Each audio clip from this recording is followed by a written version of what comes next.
ಅಧ್ಯಕ್ಷತೆ ವಹಿಸಿರುವ ಈಸ್ಟ್ ಜಿಲ್ಲೆಯ ಅಧ್ಯಕ್ಷರಾದಂತಹ ಆತ್ಮೀಯರಾದ ಮೊಹಮ್ಮದ್ ಉಸ್ತಾದ್, ಕಾರ್ಯಕ್ರಮದ ಸ್ವಾಗತ ಸಮಿತಿ ಚೇರ್ಮನ್ ನನ್ನ ಆತ್ಮೀಯರು, ಈ ಸವಣೂರಿನ ಭಾಗದಿಂದ ಕರ್ನಾಟಕದಾದ್ಯಂತ ದೀನಿ ಕಾರ್ಯಗಳಿಗೆ ದೊಡ್ಡ ಸಹಕಾರ ನೀಡುತ್ತಿರುವಂತಹ ಆತ್ಮೀಯರಾದ ಅಶ್ರಫ್ ಶಾ ಮಾಂತೂರು, ಅದೇ ರೀತಿ ಈ ಸವಣೂರಿನ ಜಮಾತಿನ ಗೌರವಾನ್ವಿತ ಪದಾಧಿಕಾರಿಗಳು, ಹಿರಿಯರು, ವಿಶೇಷವಾಗಿ ಸಮಸ್ತದ ಪೋಷಕ ಘಟಕಗಳ ಗೌರವಾನ್ವಿತ ನಾಯಕರುಗಳು, ಹಿರಿಯರು, ಅದೇ ರೀತಿ ಗೌರವಾನ್ವಿತ ಉಲೆಮಾ ನಾಯಕರುಗಳು, ವೇದಿಕೆಯಲ್ಲಿರುವ ನನ್ನ ಮುಂದಿರುವಂತಹ ಎಲ್ಲ ಆತ್ಮೀಯರೇ, ಸುದೀರ್ಘವಾದಂತಹ ಒಂದು ಸಂದೇಶ ಭಾಷಣವಲ್ಲ, ಆದರೆ ನನ್ನ ಮುಂದಿರುವಂತಹ ಪ್ರೀತಿಯ ಸಭಿಕರೊಂದಿಗೆ ಒಂದು ಸಣ್ಣ ಕೋರಿಕೆ. ಮಾನವ ಸರಪಳಿ 20 ವರ್ಷದಿಂದ ನಡೆಸಿ ಬರುವಂತಹ ಒಂದು ಕಾರ್ಯಕ್ರಮ. ಅದಕ್ಕೆ ಅದರದ್ದೇ ಆದಂತಹ ಶಿಸ್ತು, ಅದಕ್ಕೆ ಆದಂತಹ ರೀತಿ ನಿಯಮಗಳಿವೆ. ಶತಮಾನೋತ್ಸವ ಕಾರ್ಯಕ್ರಮಗಳ ಬಹಳ ಬಿಡುವಿಲ್ಲದ ಈ ಕಾರ್ಯಕ್ರಮದ ಸಂದರ್ಭದಲ್ಲಿ ಇಷ್ಟೊಂದು ಜನ ಆ ಕಾರ್ಯಕ್ರಮಗಳೆಡೆಯಲ್ಲಿಯೂ ಕೂಡ ಇಲ್ಲಿ ಸೇರಿದರಲ್ಲಿ ದೊಡ್ಡ ಸಂತೋಷವಿದೆ. ಆತ್ಮೀಯರಾದ ಅಬ್ದುಲ್ ಖಾದರ್ ಹಾಜಿ ಅಂಚಿನಡ್ಕ ಸಹಿತ ಇರುವಂತಹ ಹಲವಾರು ಅತಿಥಿಗಳಿದ್ದಾರೆ. ನನ್ನ ಭಾಷಣ ಕೇಳಿದ್ರು ಕೇಳದಿದ್ರು ಪರವಾಗಿಲ್ಲ, ನಾನು ಸ್ವಲ್ಪ ಮಾತ್ರ ಮಾತನಾಡುವುದು, ಎಲ್ಲ ವರ್ಷ ಮಾತನಾಡ್ತೇನೆ. ಆದರೆ ಸುಧೀರ್ ಕುಮಾರ್ ಮುರಳಿಯವರು ಬಹಳಷ್ಟು ದೂರದಿಂದ, ನಮಗೆ ಗೊತ್ತು, ನಮ್ಮ SKSF ಹಲವಾರು ಕಾರ್ಯಕ್ರಮಗಳಲ್ಲಿ ಮಾತನಾಡಿದಂತಹ ವ್ಯಕ್ತಿ. ಮಾತ್ರ ಅಲ್ಲ, ತನ್ನ ಜೀವನದಲ್ಲೂ ಕೂಡ ಸೌಹಾರ್ದತೆಯ ಸಂದೇಶಕ್ಕಾಗಿ ಜೀವನ ಮುಡಿಪಾಗಿಟ್ಟಂತಹ ಒಬ್ಬ ವ್ಯಕ್ತಿತ್ವ ನಮ್ಮ ಕಾರ್ಯಕ್ರಮವನ್ನು ಸೇರಿಕೊಂಡಿದ್ದಾರೆ. ಅದರಿಂದ ಆ ದೂರ ಕುಳಿತಿರುವವರೆಲ್ಲರೂ ಕೂಡ, ಈಗ ಬಿಸಿಲಿನ ತಾಪ ಸ್ವಲ್ಪ ಕಡಿಮೆ ಆಗಿದೆ, ನಾವು ಕೂಡ ಕಾರ್ಯಕ್ರಮದಲ್ಲಿ ಆರಂಭದಿಂದಲೂ ಇದೇ ಬಿಸಿಲಿನಲ್ಲೇ ಇದೆ. ಅದರಿಂದ ಸಾಧ್ಯವಾದಷ್ಟು ನಮ್ಮ SKSFನ ಕಾರ್ಯಕ್ರಮ, ನಮ್ಮ ಸಂಘಟನೆಯ ಕಾರ್ಯಕ್ರಮ, ನಾವು ಎದುರು ಕುಳಿತುಕೊಳ್ಳದೇ ಇದ್ದರೆ ಮತ್ತೆ ಯಾರು ಎದುರು ಕುಳಿತುಕೊಳ್ಳಿಕ್ಕೆ, ಇದು ಸಮಸ್ತದ ಕಾರ್ಯಕ್ರಮ ಅಂತೇಳಿ ಭಾವಿಸಿಕೊಂಡು ಹಿರಿಯರನ್ನು ನಾನು ತೊಂದರೆ ಕೊಡುವುದಿಲ್ಲ. ಆದರೆ ಯುವಕರಿದ್ದಾರೆ, ಬಹಳಷ್ಟು ಯುವಕರಿದ್ದಾರೆ ಹಿಂದ್ಗಡೆ, ಏನೂ ಆಗಲ್ಲ, ಸ್ವಲ್ಪ ವಿಟಮಿನ್ ಸಿಗ್ತದೆ ಅಷ್ಟೇ. ಬಿಸಿಲಿನಿಂದ ಸ್ವಲ್ಪ ವಿಟಮಿನ್ ಜಾಸ್ತಿ ಆಗ್ತದೆ, ಸಮಸ್ತರ ಬರಕತ್ತು ಕೂಡ ಅದಕ್ಕೆ ಸೇರಿದಾಗ ಸ್ವಲ್ಪ ಜಾಸ್ತಿ ಆಗ್ತದೆ. ಬನ್ನಿ ಎದುರಿಗೆ ಕುಳಿತುಕೊಳ್ಳಿ ಇನ್ಶಾಲ್ಲ. ಎಲ್ಲರೂ ಕೂಡ ಒಂದು ಅರ್ಧ ಗಂಟೆ ಇಲ್ಲಿ ಕಾರ್ಯಕ್ರಮ ಮುಗಿಯುತ್ತದೆ. ಎಲ್ಲರೂ ಕೂಡ ಈ ಕಾರ್ಯಕ್ರಮದ ಸಭೆಯಲ್ಲಿ ಇಲ್ಲಿರುವಂತಹ ಒಂದು ಆಸನವು ಕೂಡ ಬಾಕಿಯಾಗದ ರೀತಿಯಲ್ಲಿ ಎದುರು ಬಂದು ಕುಳಿತುಕೊಳ್ಳಿ. ನೀವು ಚೇರ್ ತೆಗೆದುಕೊಂಡು ಬರೋಕೆ ಅವಶ್ಯಕತೆ ಇಲ್ಲ, ಎದುರಿನಲ್ಲಿ ಕುಳಿತುಕೊಂಡ್ರೇನೆ ಇದು ಭರ್ತಿ ಆಗ್ತದೆ ಇನ್ಶಾಅಲ್ಲಾ. ಅಲ್ಲಾಹ್ ಸುಬ್ಹಾನಹು ವ ತಆಲಾ ತೌಫೀಕ್ ನೀಡಲಿ. ಒಂದೆಲ್ಲರಿಗೂ ಕೂಡ ಮತ್ತೊಮ್ಮೆ ಈ ಸಂಘಟಕರ ಪರವಾಗಿ ನಿಮ್ಮನ್ನು ಅಭಿನಂದಿಸ್ತಾನೆ. 77ನೇ ಗಣರಾಜ್ಯೋತ್ಸವ ಈ ಭಾರತ ದೇಶ ಆಚರಿಸುತ್ತಿರುವಂತಹ ಈ ಸುಸಂದರ್ಭದಲ್ಲಿ ಸಮಸ್ತ ಕೇಂದ್ರೀಯ ಜಮೀಯತುಲ್ ಉಲಮಾ ತನ್ನ ಶತಮಾನೋತ್ಸವವನ್ನು ಕೂಡ ಆಚರಿಸ್ತಾ ಇದೆ. SKSF ತನ್ನ 20ನೇ ಮಾನವ ಸರಪಳಿ ಕಾರ್ಯಕ್ರಮವನ್ನಾಗಿದೆ 2026ನೇ ಈ ವರ್ಷದಲ್ಲಿ ಆಚರಿಸ್ತಾ ಇರುವಂಥದ್ದು. ರಾಷ್ಟ್ರ ರಕ್ಷಣೆಗೆ ಸೌಹಾರ್ದತೆಯ ಸಂಕಲ್ಪ ಎನ್ನುವ ಧ್ಯೇಯವಾಕ್ಯದೊಂದಿಗೆ ದೇಶದಾದ್ಯಂತ 85ಕ್ಕಿಂತಲೂ ಅಧಿಕ ಜಿಲ್ಲಾ ಕೇಂದ್ರಗಳಲ್ಲಿ, ನಮ್ಮ ಕರ್ನಾಟಕದ 12 ಜಿಲ್ಲಾ ಕೇಂದ್ರಗಳಲ್ಲಿ, ರಾಜಧಾನಿಯಿಂದ ಆರಂಭಿಸಿ ಕರಾವಳಿಯ ಮಲೆನಾಡುಗಳು, ಅದೇ ರೀತಿಯಲ್ಲಿ ಉತ್ತರ ಕರ್ನಾಟಕದ ಪ್ರದೇಶಗಳು, ಗುಲ್ಬರ್ಗದ ಸಹಿತ ಕರ್ನಾಟಕದ 12 ಜಿಲ್ಲಾ ಕೇಂದ್ರಗಳಲ್ಲಿ ಈ ಮಾನವ ಸರಪಳಿ ಕಾರ್ಯಕ್ರಮವನ್ನು SKSF ನಡೆಸ್ತಾ ಇದೆ. ಬಹುಶಃ ಗಣರಾಜ್ಯೋತ್ಸವದ ದಿನದಂದು ನಮಗೆ ನಾವೇ ನಮ್ಮ ಸಂವಿಧಾನವನ್ನು ಸಮರ್ಪಿಸಿಕೊಂಡಂತಹ ಈ ದೇಶದ ಅತ್ಯಂತ ಶ್ರೇಷ್ಠವಾದ, ಈ ದೇಶದ ಪ್ರತಿಯೊಬ್ಬ ನಾಗರಿಕನಿಗೂ ಕೂಡ ಅಷ್ಟೇ ಪವಿತ್ರವಾದ, ಅಷ್ಟೇ ಜವಾಬ್ದಾರಿಯನ್ನು, ಕರ್ತವ್ಯವನ್ನು ನೆನಪಿಸುವಂತಹ ಒಂದು ದಿನದಂದು SKSF ತನ್ನ ಸದಸ್ಯರೆಲ್ಲರನ್ನೂ ಕೂಡ, ಸಮಸ್ತದ ಕಾರ್ಯಕರ್ತರ ಜೊತೆಗೆ ಎಲ್ಲ ಧರ್ಮದ ಸದಸ್ಯರನ್ನು, ಎಲ್ಲ ಧರ್ಮದ ಬಾಂಧವರನ್ನು ಕೂಡ ಆಹ್ವಾನಿಸಿಕೊಂಡು, ಎಲ್ಲ ಧರ್ಮದ ಪ್ರಮುಖರನ್ನು ಕೂಡ ವೇದಿಕೆಯಲ್ಲಿ ಕುಳ್ಳಿರಿಸಿಕೊಂಡು ಅವರಿಂದ ಸಂದೇಶವನ್ನು ಕೇಳಿಕೊಂಡು, ಪರಸ್ಪರ ಕೈ ಜೋಡಿಸಿಕೊಂಡು ಮಾನವ ಸರಪಳಿಯನ್ನು ನಿರ್ಮಿಸುವುದರ ಜೊತೆಗೆ ಸಂವಿಧಾನವನ್ನು ಅನುಸರಿಸುವ ಸಂದೇಶವನ್ನು ಮಾತ್ರವಲ್ಲ, ಈ ಸಂವಿಧಾನಕ್ಕೆ ನಾನು ಕಾವಲು ನಿಲ್ಲುತ್ತೇನೆ ಎನ್ನುವ ಪ್ರತಿಜ್ಞೆಯನ್ನು ಕೂಡ ಗೈದುಕೊಂಡಾಗಿದೆ. ಮಾನವ ಸರಪಳಿ ಕಾರ್ಯಕ್ರಮ 20 ವರ್ಷಗಳಿಂದ ಈ ದೇಶದ ನಾನಾ ಜಿಲ್ಲಾ ಕೇಂದ್ರಗಳಲ್ಲಿ ಮತ್ತು ಅನಿವಾಸಿಗಳು ನೆಲೆಸಿರುವಂತಹ ಗಲ್ಫ್ ರಾಷ್ಟ್ರಗಳಲ್ಲೂ ಕೂಡ ನಡೆಸಿ ಬರುತ್ತಾ ಇರುವಂಥದ್ದು. ಈ ಒಂದು ಜವಾಬ್ದಾರಿಯುತ ಕಾರ್ಯಕ್ರಮದಲ್ಲಿ ನಮ್ಮ ಕರಾವಳಿಯ ಜಿಲ್ಲೆಯಲ್ಲಿ ನಾವು 2 ಕಡೆಯಲ್ಲಿ ಮಾನವ ಸರಪಳಿ ನಡೆಸುವಾಗ ಇದರ ಆರಂಭದಲ್ಲಿಯೇ ಒಂದು ತೀರ್ಮಾನ ನಮಗಿದೆ. ಈ ಜಿಲ್ಲೆಯ 2 ದಕ್ಷ ಅಧಿಕಾರಿಗಳಿಗೆ ಕಾರ್ಯಕ್ರಮದ ಮೂಲಕ ಅಭಿನಂದನೆಯನ್ನು ಸಲ್ಲಿಸಬೇಕು ಎನ್ನುವುದು. ಒಂದು, ಈ ಕರಾವಳಿಯ SP ಹಾಗೂ ಪೊಲೀಸ್ ಕಮಿಷನರ್. ನಮ್ಮ ಕರಾವಳಿ ನಿಮಗೆ ಪರಿಚಯವಿದೆ. ಈ ಕರಾವಳಿ ಇಡೀ ಈ ಭೂಗೋಳದಲ್ಲಿ ಒಂದು ಶ್ರೇಷ್ಠ ಅನುಗ್ರಹಿತವಾದಂತಹ ಒಂದು ಪ್ರದೇಶ, ಭೌತಿಕವಾದಿ ಸಂಪರ್ಕ ವ್ಯವಸ್ಥೆಗಳಿರುವಂತಹ ಪ್ರದೇಶ, ಜನರಾದ್ರೆ ಬಹಳಷ್ಟು ಶ್ರಮಜೀವಿಗಳು ಬದುಕುವಂತಹ ಪ್ರದೇಶ, ಜೊತೆಗೆ ತನ್ನ ಕೌಶಲ್ಯದಿಂದ, ತನ್ನ ಅರಿವಿನಿಂದ, ತನ್ನ ಪ್ರತಿಭೆಯಿಂದ ದೇಶದಾದ್ಯಂತ, ಜಗತ್ತಿನಾದ್ಯಂತ ತನ್ನದೇ ಆದಂತಹ ಗುರುತು ಮೂಡಿಸಿರುವಂತಹ ಈ ಕರಾವಳಿಯ ಪ್ರದೇಶವನ್ನು ಹಲವಾರು ದಶಕಗಳಿಂದ ಕೆಲವು ಕೋಮು ಆಧಾರಿತ ರಾಜಕೀಯ ನಡೆಸುವಂತಹ ಶಕ್ತಿಗಳು ತನ್ನ ಕಪಿ ಮುಷ್ಟಿಯಲ್ಲಿಡಿಸಿಕೊಂಡು ಕೋಮು ವೈಷಮ್ಯದ ಪ್ರಯೋಗ ಶಾಲೆಯನ್ನಾಗಿ ಈ ಕರಾವಳಿಯನ್ನು ಮಾರ್ಪಡಿಸಿಕೊಂಡು ಈ ಕರಾವಳಿಯ ಅಭಿವೃದ್ಧಿಗೆ ತಡೆಯೊಡ್ಡಿಕೊಂಡು ಈ ಕರಾವಳಿಯ ಜನಜೀವನವನ್ನು ವೈಷಮ್ಯದ ಆಗರವನ್ನಾಗಿ ಮಾರ್ಪಡಿಸಿಕೊಂಡು ಹಲವಾರು ದಶಕಗಳಿಂದ ಈ ಕರಾವಳಿಗೆ ಕರಾಳವಾಗಿ ಮಾರ್ಪಟ್ಟಿರುವಂತಹ ಸಂದರ್ಭದಲ್ಲಿ ಒಂದೆರಡು ತಿಂಗಳುಗಳಾಚೆಗೆ ಈ ಕರಾವಳಿಯಲ್ಲಿ ಮತ್ತೆ ಧರ್ಮಾಧಾರಿತ ಕೊಲೆಯ ರಾಜಕೀಯ ಮೇಳೈಸಿದಂತಹ ಸಂದರ್ಭ. ನಮ್ಮ SKSF ಒಬ್ಬ ಅಮಾಯಕ ಕಾರ್ಯಕರ್ತ ಅದಕ್ಕೆ ಬಲಿಯಾಗಿದ್ರು. ಯಾವುದೇ ರಾಜಕೀಯದಲ್ಲಿಲ್ಲದ, ಯಾವುದೇ ಕೋಮು ವೈಷಮ್ಯಗಳಿಲ್ಲದ, ಕೋಮು ಭಾವನೆಗಳಿಲ್ಲದ ಒಬ್ಬ ಅಮಾಯಕ ವ್ಯಕ್ತಿ ಇದೇ ರೀತಿಯಲ್ಲಿ ವಿಕಾಯದ ಕೋಟು ಧರಿಸಿಕೊಂಡು ಸಮಾಜದ ಸೇವೆ, ಸರ್ವಧರ್ಮೀಯರ ಸೇವೆ ನಿರ್ವಹಿಸಿದಂತಹ ಒಬ್ಬ ವ್ಯಕ್ತಿ ಈ ಕೋಮು ಆಧಾರಿತ ಗಲಭೆಗೆ ಬಲಿಯಾದಂತಹ ಸಂದರ್ಭದಲ್ಲಿ ಸರ್ಕಾರದ ಮುಂದೆ, ಇಲ್ಲಿನ ಆಡಳಿತ ವ್ಯವಸ್ಥೆಯ ಮುಂದೆ SKSF ಬಹಳ ಬಲವಾಗಿ ತರಾಟೆಗೆ ತೆಗೆದುಕೊಂಡು ಅದೇ ರೀತಿಯಲ್ಲಿ ಸಮಾಧಾನದ ಮೂಲಕವೋ ಯಾವುದೆಲ್ಲ ರೀತಿಯನ್ನು ಸ್ವೀಕರಿಸಿಕೊಳ್ಳಿಕ್ಕೆ ಸಾಧ್ಯವೋ ಆ ಎಲ್ಲ ರೀತಿಯನ್ನು ಸ್ವೀಕರಿಸಿಕೊಂಡು ನಾವು ಹೇಳಿದ್ದೆವು, ಈ ಕರಾವಳಿಯಲ್ಲಿ ಇನ್ನು ದೇಶ ಭಾಷಣಗಳು ನಿಲ್ಲುವಂತಹ, ಇಲ್ಲಿ ಕರಾವಳಿಯಲ್ಲಿ ದ್ವೇಷ ಭಾಷಣಗಳನ್ನು ನಿಲ್ಲಿಸುವಂತಹ ಕೆಲಸವನ್ನು ನೀವು ನಿರ್ವಹಿಸಬೇಕು. ದ್ವೇಷ ಭಾಷಣದ ಮೂಲಕ ಈ ಕರಾವಳಿಯ ಜನಜೀವನಕ್ಕೆ ಅಸ್ತವ್ಯಸ್ತಗೊಳಿಸುವವರನ್ನು ಹೆಡೆಮುರಿ ಕಟ್ಟಿಕೊಂಡು ನೀವು ಜೈಲಿಗಟ್ಟುವ ಕೆಲಸವನ್ನು ನಿರ್ವಹಿಸದಿದ್ದರೆ ಈ ಕಾಂಗ್ರೆಸ್ಸಿನ ನಾಯಕರು ಸಹಿತ, ಇಲ್ಲಿ ಆಡಳಿತ ವ್ಯವಸ್ಥೆಯಲ್ಲಿರುವವರನ್ನು ಸಹಿತ ಈ ಸಮಾಜ ಪ್ರಶ್ನಿಸಲಿಕ್ಕಿದೆ ಅಂತ ಎಚ್ಚರಿಕೆಯನ್ನು ಕೊಟ್ಟಂತಹ ಸಂದರ್ಭದಲ್ಲಿ 2 ದಕ್ಷ ಅಧಿಕಾರಿಗಳನ್ನು ಕರಾವಳಿಗೆ ಕಳುಹಿಸಿಕೊಂಡು ಸಂಪೂರ್ಣವಾಗಿ ನಿಂತಿದೆ ಎನ್ನುವ ಭಾವನೆ ನಮಗಿಲ್ಲ. ಆದರೆ ತಕ್ಕ ಮಟ್ಟಿಗಾದರೂ ಕರಾವಳಿಯ ಬೀದಿಗಳಲ್ಲಿ ಲಕ್ಕು ಲಗಾಮಿಲ್ಲದೆ ದ್ವೇಷ ಭಾಷಣವನ್ನು ಬಿಗಿಯುವವರ ಹೆಡೆಮುರಿ ಕಟ್ಟಲಿಕ್ಕೆ ಈ ಅಧಿಕಾರಿಗಳಿಗೆ ಸಾಧ್ಯವಾಗಿದೆ ಎನ್ನುವುದನ್ನು ನಾವು ಈ ಸಂದರ್ಭದಲ್ಲಿ ಕೃತಜ್ಞತಾಪೂರ್ವಕ ಸ್ಮರಿಸುತ್ತಾ ಆ ಅಧಿಕಾರಿಗಳಿಗೆ, ಅದೇ ರೀತಿಯಲ್ಲಿ ಅದಕ್ಕೆ ಸೇತುವೆಯಾಗಿ ಕೆಲಸ ಮಾಡುವ, ಅದಕ್ಕೆ ಬ್ರಿಡ್ಜ್ ಆಗಿ ಕೆಲಸ ಮಾಡುತ್ತಿದ್ದಂತಹ ಹಲವಾರು ಮಾಫಿಯಾಗಳು ಈ ಕರಾವಳಿಯ ಮಣ್ಣಿನಲ್ಲಿ ಬೇರೂರಿತು. ಆ ಎಲ್ಲ ಮಾಫಿಯಾಗಳನ್ನು ಕೂಡ ಬುಡ ಸಹಿತ ಕಿತ್ತಿಸೆಯಲಿಕ್ಕೆ ಈ ಅಧಿಕಾರಿಗಳ ಮೂಲಕ ಈ ಕರಾವಳಿಯಲ್ಲಿ ಸಾಧ್ಯವಾಗಿದೆ ಎನ್ನುವುದನ್ನು ಈ ಮೂಲಕ ನಾವು ನೆನಪಿಸ್ತಾ ಇದ್ದೇವೆ. ಎರಡನೆಯದಾಗಿ ನಾವೊಂದು ಬೇಡಿಕೆಯನ್ನು ಕೂಡ ಇಟ್ಟಿದ್ದೆವು, ಇಲ್ಲಿ ಕಾನೂನು ಕೆಲಸ ನಿರ್ವಹಿಸಲಿ ಅಂತೇಳಿ. ಕಾನೂನಿನ ಕೆಲಸ ನಿರ್ವಹಿಸಿದ್ರೆ ಅದು ಮುಸಲ್ಮಾನರು ಅಂತೇಳಿ ನೋಡಬೇಡಿ, ಅದು ಹಿಂದೂಗಳು ಅಂತೇಳಿ ನೋಡಬೇಡಿ, ಅದು ಇನ್ನೊಂದು ಧರ್ಮದವರು ಅಂತೇಳಿ ನೀವು ನೋಡಬೇಡಿ. ಈ ಕರಾವಳಿಯ ಪ್ರದೇಶದಲ್ಲೋ, ಈ ಕರ್ನಾಟಕ ರಾಜ್ಯದಲ್ಲೋ ಕೋಮು ಭಾಷಣ ಮಾಡುವವರು, ಕೋಮುವಾದಕ್ಕಾಗಿ ಬರೆಯುವವರು, ಸೋಷಿಯಲ್ ಮೀಡಿಯಾವನ್ನು ಉಪಯೋಗಿಸುವವರು, ಅವರು ಯಾವ ಧರ್ಮದವರಾದರೂ ಸರಿ, ಅವರನ್ನು ಜಾತಿ ಭೇದ, ರಾಜಕೀಯ ಓಲೈಕೆಗಳಿಲ್ಲದೆ ಅವರ ವಿರುದ್ಧ ಕಾನೂನಿನ ಕಟ್ಟುನಿಟ್ಟಿನ ಕ್ರಮವನ್ನು ಕೈಗೊಳ್ಳಲಿಕ್ಕೆ ಸರ್ಕಾರ ಮುಂದೆ ಬರಬೇಕು ಅಂತ ಕೇಳಿದ್ದನ್ನು ಕೂಡ ಸಾಧ್ಯವಾದಷ್ಟರ ಮಟ್ಟಿಗೆ ಇಲ್ಲಿ ಪಾಲಿಸಲಾಗಿದೆ ಎನ್ನುವ ಸಂತೋಷದೊಂದಿಗೆ ಅದಕ್ಕೆ ಕಾರಣಕರ್ತರಾದಂತಹ 2 ಅಧಿಕಾರಿಗಳನ್ನು ಈ ಸಂದರ್ಭದಲ್ಲಿ ನಾವು ಅಭಿನಂದನೆಯೊಂದಿಗೆ ಸ್ಮರಿಸಲಿಕ್ಕೆ ನಾವು ಬಯಸ್ತಾ ಇದ್ದೇವೆ. ಮಾನವ ಸರಪಳಿ ಕಾರ್ಯಕ್ರಮ ಸವಣೂರಿನಲ್ಲಿ ನಡೆಯುವಂತಹ ಸಂದರ್ಭದಲ್ಲಿ ಕೆಲವರು ಕೇಳಿದ್ರು, ಕೆಲವರು ನನ್ನ ಅನುಮತಿಗಾಗಿ ಹೋದಂತಹ ಕೆಲವರು ನನ್ನ ಕಾರ್ಯಕರ್ತರು ಹೇಳಿದ್ರು, ಇಲ್ಲಿ ಅನುಮತಿ ಕೊಡುವಂತಹ ಸಂದರ್ಭದಲ್ಲಿಯೂ ಕೂಡ ಕೆಲವೊಂದು ಅಧಿಕಾರಿಗಳಿಗೆ ಆತಂಕವಿದೆ ಅಂತೇಳಿ. ಆತಂಕ ಪಟ್ಟದರಲ್ಲಿ ನಮಗೆ ಯಾವುದೇ ದೂರು ದುಮ್ಮಾನಗಳಿಲ್ಲ. ಅವರು ಆತಂಕ ಪಡಬೇಕು, ಅವರು ಈ ಪ್ರದೇಶದ ನಿಯಮ ಪಾಲನೆಯ ಕುರಿತು ಅವರಿಗೆ ಕಾಳಜಿ ಇರಬೇಕು. ಅದೆಲ್ಲವನ್ನು ಕೂಡ ಸ್ವಾಗತಾರ್ಹ ಅಂತೇಳಿ ಅಭಿನಂದಿಸುತ್ತಲೇ ನನ್ನ ಪ್ರೀತಿಯ ಅಧಿಕಾರಿಗಳೊಂದಿಗೆ, ಮಾಧ್ಯಮ ಮಿತ್ರರೊಂದಿಗೆ, ನನ್ನ ಶಬ್ದವಾಲಿಸುತ್ತಿರುವಂತಹ ಸರ್ವಧರ್ಮೀಯ ಬಾಂಧವರೊಂದಿಗೆ ಒಂದೇ ಹೇಳಲಿಕ್ಕೆ ಇರುವಂತದ್ದು, ಈ ವೇದಿಕೆಯಿಂದ ಕೇಳುವಂತಹ ಪ್ರತಿಯೊಂದು ಅಕ್ಷರಗಳನ್ನು ಬರೆದಿಟ್ಟುಕೊಳ್ಳಿ, ಪ್ರತಿಯೊಂದು ಮಾತುಗಳನ್ನು ನೀವು ದಾಖಲಿಸಿಕೊಳ್ಳಿ. ಈ ವೇದಿಕೆಯಿಂದ ಸಮಸ್ತದ ಪೋಷಕ ಘಟಕಗಳ ಒಂದೇ ಒಂದು ವೇದಿಕೆಯಿಂದ ಇನ್ನೊಂದು ಧರ್ಮದವರ ಭಾವನೆಗಳಿಗೆ ಧಕ್ಕೆ ತರುವಂತಹ ಕೆಲಸವನ್ನಾಗಲಿ, ಭಾವನೆಗಳನ್ನು ಉದ್ರೇಕಗೊಳಿಸುವಂತಹ ಒಂದೇ ಒಂದು ಮಾತು ಕೂಡ ಸಮಸ್ತದ ಜವಾಬ್ದಾರಿಯುತ ವೇದಿಕೆಯಿಂದ ನಿಮಗೆ ಕೇಳಲಿಕ್ಕೆ ಸಾಧ್ಯವಿಲ್ಲ.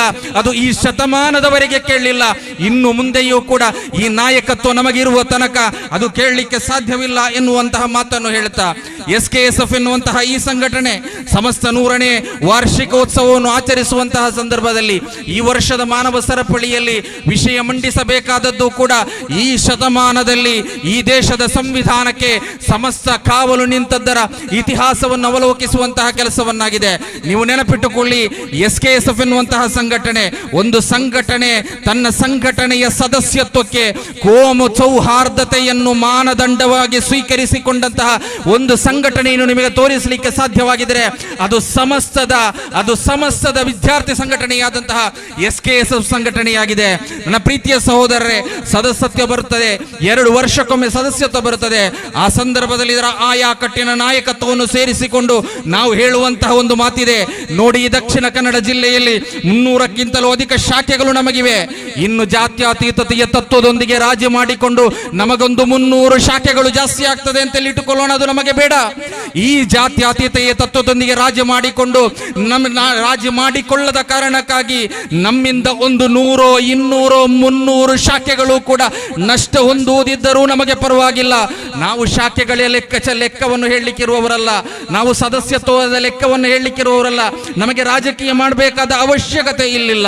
ಈ ಜಿಲ್ಲೆಯಲ್ಲಿ ಒಂದೇ ಒಂದು ಶಾಖೆ ಇಲ್ಲದಿದ್ದರೂ ಸರಿ, ಈ ಸಂಘಟನೆಯ ಜಾತ್ಯತೀತತೆಯ ನಿಲುವಿನಲ್ಲಿ ಈ ದೇಶದ ಬಹುತ್ವದ ಪರಂಪರೆಯ ವಿಚಾರದಲ್ಲಿ ರಾಜ್ಯ ಮಾಡಿಕೊಳ್ಳುವ ವಿಚಾರವೇ ಇಲ್ಲ ಎನ್ನುವ ನಿಲುವಿನೊಂದಿಗೆ ಈ ಸಮುದಾಯದ ಮುಂದೆ ನಾವು ಹೋದಾಗ, ನಾವು ಮೊಹಲ್ಲಾಗಳಿಗೆ ಹೋದಾಗ ಈ ಸಮುದಾಯ ನಮ್ಮನ್ನು ಭರಪೂರವಾಗಿ ಎದೆಗವಚಿಕೊಂಡು ಸ್ವೀಕರಿಸಿಕೊಂಡಿದ್ದು ಮಾತ್ರವಲ್ಲ, ಈ ಜಿಲ್ಲೆಯ 530ರಷ್ಟು ಮೊಹಲ್ಲಾಗಳಲ್ಲಿ ನಮ್ಮದೇ ಆದ ಕಾರ್ಯಚಟುವಟಿಕೆಗಳನ್ನು ನಡೆಸಿಕೊಂಡು ಶೈಕ್ಷಣಿಕ ಸಾಮಾಜಿಕ ಕಾರ್ಯಚಟುವಟಿಕೆಗಳನ್ನು ನಡೆಸುವುದರ ಜೊತೆಗೆ ಈ ಸಂವಿಧಾನಕ್ಕೆ ಕಾವಲು ನಿಲ್ಲುವಂತಹ ಕಾವಲು ಪಡೆಯನ್ನು ನಿರ್ಮಿಸಲಿಕ್ಕೆ ನಮ್ಮಿಂದ ಸಾಧ್ಯವಾಗಿದೆ.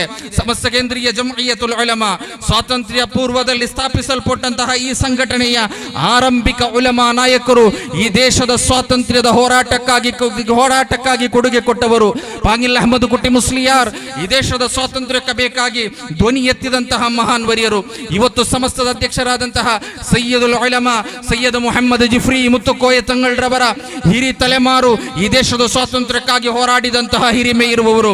ಈ ದೇಶದ ಈ ಸಂಸ್ಥದ ಕಾರ್ಯದರ್ಶಿಯಾದಂತಹ ಪ್ರೊಫೆಸರ್ ಆಲಿಕುಟಿ ಉಸ್ತಾದ್ ರವರ, ಶೈಖುನಾ ಉಸ್ತಾದ್ ರವರ ಹಿರಿ ತಲೆಮಾರು ಕೂಡ ಈ ದೇಶದ ಸ್ವಾತಂತ್ರ್ಯದ ಹೋರಾಟಕ್ಕಾಗಿ ಕೊಡುಗೆಯನ್ನು ಕೊಟ್ಟವರು. ಮಾತ್ರವಲ್ಲ, ಇಂದಿಗೂ ಕೂಡ ಈ ದೇಶದ ಸ್ವಾತಂತ್ರ್ಯಕ್ಕಾಗಿ, ದೇಶದ ಕೋಮು ಸೌಹಾರ್ದತೆಗೆ ಬೇಕಾಗಿ ಧ್ವನಿ ಎತ್ತುವುದರಲ್ಲಿಯೂ ಕೂಡ ದೇಶದಲ್ಲಿ ಮುಂಚೂಣಿಯಲ್ಲಿರುವಂತಹ ನಾಯಕತ್ವವು ಕೂಡ ಸಮಸ್ತ ಕೇರಳ ಜಮ್ಇಯ್ಯತುಲ್ ಉಲಮಾವಾಗಿದೆ.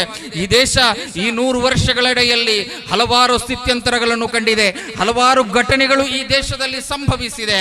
ಈ ದೇಶ ಇಬ್ಬಾಗವಾಗುವಂತಹ ಸಂದರ್ಭದಲ್ಲಿ, ಈ ದೇಶದಲ್ಲಿ ಬಾಬರಿ ಮಸೀದಿ ಧ್ವಂಸಗೈಯಲ್ಪಟ್ಟಂತಹ ಸಂದರ್ಭದಲ್ಲಿ ಈ ಕರಾವಳಿ ಕೇರಳದ ಈ ಮಲೆಬಾರಿನ ಈ ಪ್ರದೇಶದಲ್ಲೆಲ್ಲ ಕೋಮು ಸೌಹಾರ್ದತೆಗೆ ಕಾವಲು ನಿಂತದ್ದು ಸಮಸ್ತ ಕೇಂದ್ರೀಯ ಜಮ್ಇಯ್ಯತುಲ್ ಉಲಮಾದ ನಾಯಕತ್ವವಾಗಿತ್ತು. ಸಯ್ಯದುನಾ ಮುಹಮ್ಮದ್ ಅಲಿ ಶಿಹಾಬ್ ತಂಗಳ್ರವರ ನಾಯಕತ್ವವಾಗಿತ್ತು. ಮಲಪ್ಪುರಂನ ಯಾವುದೋ ಒಂದು ಹಳ್ಳಿಯಲ್ಲಿ ಮಸೀದಿಯ ಹತ್ತಿರ ಸಣ್ಣ ಮನೆ ಕಟ್ಟಿಕೊಂಡು ಬದುಕುವಂತಹ ಒಂದು ಸಹೋದರಿ, ಆ ಸಹೋದರಿಯ ಮನೆಯ ಹಿತ್ತಲಿನಲ್ಲಿದ್ದಂತಹ ತೆಂಗಿನ ಮರದಿಂದ ತೆಂಗಿನಕಾಯಿ ಮನೆ ಮಸೀದಿಯ ಮೇಲ್ಚಾವಣಿಗೆ ಬಿದ್ದು ತೊಂದರೆ ಕೊಟ್ಟಾಗ ಕೊನೆಗೆ ಆ ಸಮಸ್ಯೆ ಪರಿಹಾರಕ್ಕಾಗಿ ಪಾಣಕಾಡಿನ ಮುಹಮ್ಮದ್ ಅಲಿ ಶಿಹಾಬ್ ತಂಗಳ್ರವರ ಹತ್ತಿರ ತಲುಪಿದಾಗ ಶಿಹಾಬ್ ತಂಗಳ್ರು ಕೊಟ್ಟಂತಹ ತೀರ್ಪೇನಾಗಿತ್ತು ಅಂತ ಕೇಳಿದ್ರೆ, ನೀವು ನಿಮ್ಮ ಮಸೀದಿಯನ್ನು ಕಾಂಕ್ರೀಟೀಕರಣಗೊಳಿಸಬೇಕು, ಅದಕ್ಕೆ ಒಂದು ಸಣ್ಣ ಸಂಭಾವನೆಯನ್ನು ನಾನು ಕೊಡುತ್ತೇನೆ ಅಂತೇಳಿ ಕೊಟ್ಟುಕೊಂಡು ಆ ಸಹೋದರಿಯ ತೆಂಗನ್ನು, ಆ ಸಹೋದರಿಯ ತೆಂಗಿನ ಮರವನ್ನು ಅಲ್ಲಿಂದ ತೊಡೆದು ಹಾಕ್ಲಿಕ್ಕೋ ಅಲ್ಲಿಂದ ಕಡಿದು ಹಾಕ್ಲಿಕ್ಕೋ ಬಹುಮಾನ್ಯರಾದ ಮುಹಮ್ಮದ್ ಅಲಿ ಶಿಹಾಬ್ ತಂಗಳ್ರವರು ಕೊಡಲಿಲ್ಲ. ಬಹುಮಾನ್ಯರಾದ ಶೈಖುನಾ ಶಂಸುಲ್ ಉಲಮಾ 1985ರಲ್ಲಿ ಈ ಸಮಸ್ತದ 60ನೇ ವಾರ್ಷಿಕೋತ್ಸವ ಮಹಾಸಮ್ಮೇಳನ ನಡೆದಾಗ ಆ ಸಮ್ಮೇಳನದಲ್ಲಿ ಬಹುಮಾನ್ಯರಾದ ಶೈಖುನಾ ಶಂಸುಲ್ ಉಲಮಾ 40 ವರ್ಷಗಳ ಕಾಲ ಈ ಸಂಘಟನೆಗೆ ನೇತೃತ್ವ ಕೊಟ್ಟು ಈ ಸಂಘಟನೆಯ ರೂಪ ಭಾವಗಳನ್ನೆಲ್ಲವನ್ನೂ ಕೂಡ ವಿನ್ಯಾಸಗೊಳಿಸಿದಂತಹ ಶೈಖುನಾ ಅವತ್ತಿನ ಭಾಷಣದಲ್ಲಿ ಬಾಬರ್ ವಲಿ ಮತ್ತು ಅಯ್ಯಪ್ಪರವರಿಗಿದ್ದಂತಹ ಸೌಹಾರ್ದತೆಯ ಆ ಜೀವನವನ್ನು, ಆ ಸೌಹಾರ್ದತೆಯ ಸಂಬಂಧವನ್ನು ವಿವರಿಸಿಕೊಂಡು ನಿರ್ಧರಿಸಿಕೊಂಡಾಗಿತ್ತು ಭಾಷಣ ನಿರ್ವಹಿಸಿದ್ದು. 1981ರಲ್ಲಿ ಅಂದಿನ ಸಾಮಾಜಿಕ ಪರಿಸ್ಥಿತಿಗೆ ಅನುಗುಣವಾಗಿ ಮುಸ್ಲಿಂ ಸಮುದಾಯದ ಒಂದಿಷ್ಟು ಜನರು ಕ್ರೈಸ್ತ ಧರ್ಮಕ್ಕೆ ಮತಾಂತರಗೊಂಡಂತಹ ಸಂದರ್ಭದಲ್ಲಿ ಒಬ್ಬ ವಿದ್ವಾಂಸನ ಕರ್ತವ್ಯ ಎನ್ನುವ ನೆಲೆಯಲ್ಲಿ ಶೈಖುನಾ ಶಂಸುಲ್ ಉಲಮಾ ಮುಸ್ಲಿಂ ಸಮುದಾಯಕ್ಕೆ ಅದರ ಕುರಿತು ವಿಚಾರವನ್ನು ಮಂಡಿಸಲಿಕ್ಕೆ ಎದ್ದು ನಿಂತಾಗ ತನ್ನ ಭಾಷಣದ ಆರಂಭದಲ್ಲಿಯೇ ಇದು ಕೋಮು ವೈಷಮ್ಯಕ್ಕೆ ದಾರಿ ಮಾಡಿಕೊಡಬಾರದು, ಇದು ಕೇವಲ ಆದರ್ಶದ ವಿಚಾರದಲ್ಲಿರುವಂತಹ ಸಂವಾದ ಮಾತ್ರ ಎನ್ನುವ ಮಾತಿನೊಂದಿಗಾಗಿತ್ತು ಬಹುಮಾನ್ಯ ಶೈಖುನಾ ಶಂಸುಲ್ ಉಲಮಾ ತನ್ನ ಮಾತನ್ನು ಆರಂಭಿಸಿದ್ದು. ಅನಂತರ ಕಾಲದಲ್ಲಿ ಇಲ್ಲಿ NDF ರೂಪುಗೊಂಡಿತು. ಆ NDF ರೂಪುಗೊಂಡಂತಹ ಸಂದರ್ಭದಲ್ಲಿ ಇದು ಸಮಾಜಕ್ಕೆ ಒಳ್ಳೆಯದಲ್ಲ, ಇದು ಸಮುದಾಯಕ್ಕೆ ಮಾರಕವಾಗ್ತದೆ, ಇದು ಪೂರಕವಲ್ಲ ಅಂತೇಳಿ ಶೈಖುನಾ ಶಂಸುಲ್ ಉಲಮಾ ನಿರ್ದೇಶವನ್ನು ಕೊಟ್ಟದ್ದರ ಅದೇ ಆಧಾರದಲ್ಲಿ ಆ NDFನ ನಂತರದ ಯಾವುದೆಲ್ಲ ರೂಪಾಂತರಗಳಲ್ಲಿ ಬೇರೆ ಬೇರೆ ಹೆಸರುಗಳಲ್ಲಿ ಸಮಾಜದ ಮುಂದೆ ಪ್ರತ್ಯಕ್ಷಗೊಂಡಿತೋ ಆ ಸಂದರ್ಭಗಳಲ್ಲೆಲ್ಲವೂ ಕೂಡ ಅದನ್ನು ವಿರೋಧಿಸಲಿಕ್ಕೆ, ಕಷ್ಟ ನಷ್ಟಗಳನ್ನು ನೋಡದೆ ವಿರೋಧಿಸಲಿಕ್ಕೆ SKSFಗೆ ಸಾಧ್ಯವಾಗಿದೆ, ಸಮಸ್ತ ಕೇರಳ ಜಮ್ಇಯ್ಯತುಲ್ ಉಲಮಾಗೆ ಸಾಧ್ಯವಾಗಿದೆ. ಇವೆಲ್ಲವನ್ನು ಹೇಳುವಂತಹ ಸಂದರ್ಭದಲ್ಲಿಯೂ ಕೂಡ ಸಮಸ್ತ ಕೇರಳ ಜಮ್ಇಯ್ಯತುಲ್ ಉಲಮಾ ಈ ಮುಸ್ಲಿಂ ಸಮುದಾಯದ, ಈ ದೇಶದ ಸಮುದಾಯದ ಹಕ್ಕು ಅವಕಾಶಗಳಿಗೆ ಬೇಕಾಗಿ ಕಾವಲು ನಿಂತಿದೆ. ವಕ್ಫ್ ಅಮೆಂಡ್ಮೆಂಟ್ ಆಕ್ಟ್ ಬಂದಂತಹ ಸಂದರ್ಭದಲ್ಲಿ ಸುಪ್ರೀಂ ಕೋರ್ಟ್ನ ಮೆಟ್ಟಿಲೇರಿದೆ. ಈ 2026ರ ಎರಡು ವಾರಗಳಾಚೆಗೂ ಕೂಡ ಹೇಟ್ ಸ್ಪೀಚ್ನ ಮತ್ತು ಮಾಬ್ ಲಿಂಚಿಂಗ್ನ ವಿರುದ್ಧ 2018ರಲ್ಲಿ ರಾಜ್ಯಗಳಿಗೆ ಹೊರಡಿಸಿದಂತಹ ಒಂದು ಸುತ್ತೋಲೆ ಇದೆ. ಆ ಸುತ್ತೋಲೆ ಇವತ್ತು ಪಾಲಿಸಲ್ಪಡ್ತಾ ಇಲ್ಲ. ಆ ಸುತ್ತೋಲೆಯನ್ನು ಪಾಲಿಸುವ ರೀತಿಯಲ್ಲಿ ಸುಪ್ರೀಂ ಕೋರ್ಟ್ ಎಚ್ಚರಿಕೆಯನ್ನು ಕೊಡಬೇಕು ಅಂತೇಳಿ ಹೇಟ್ ಸ್ಪೀಚ್ನ ವಿರುದ್ಧ ಸಮಸ್ತ ಕೇರಳ ಜಮ್ಇಯ್ಯತುಲ್ ಉಲಮಾ ಸುಪ್ರೀಂ ಕೋರ್ಟ್ನ ಕದ ತಟ್ಟಿದೆ. ಹಿಜಾಬ್ ಕೇಸು ಬಂದಂತಹ ಸಂದರ್ಭ 2022ರಲ್ಲಿ SLP ಸಮರ್ಪಿಸಿಕೊಂಡು ಸ್ಪೆಷಲ್ ಅರ್ಜಿಯನ್ನು ಸಲ್ಲಿಸಿಕೊಂಡು ಸಮಸ್ತ ಕೇರಳ ಜಮ್ಇಯ್ಯತುಲ್ ಉಲಮಾ ಸುಪ್ರೀಂ ಕೋರ್ಟ್ನ ಕದ ತಟ್ಟಿದೆ. ಅದರ ಜೊತೆಗೆ 2019ರಲ್ಲಿ ಟ್ರಿಪಲ್ ತಲಾಕ್ ಬಂದಂತಹ ಸಂದರ್ಭದಲ್ಲಿ ಶಬಾನು ಪ್ರಕರಣದಲ್ಲಿ ಸಿವಿಲ್ ಕೋಡ್ ಅನ್ನು ಮುಂದಿರಿಸಿಕೊಂಡು ಮುಸ್ಲಿಂ ಸಮುದಾಯವನ್ನು ಬೆದರಿಸಲಿಕ್ಕೆ ಬಂದಂತಹ ಸಂದರ್ಭದಲ್ಲಿ ಶರೀಯತ್ ಸಂರಕ್ಷಣಾ ರ್ಯಾಲಿಯನ್ನು ಹಮ್ಮಿಕೊಂಡು ಒಂದು ಸೇತುವೆಯಾಗಿ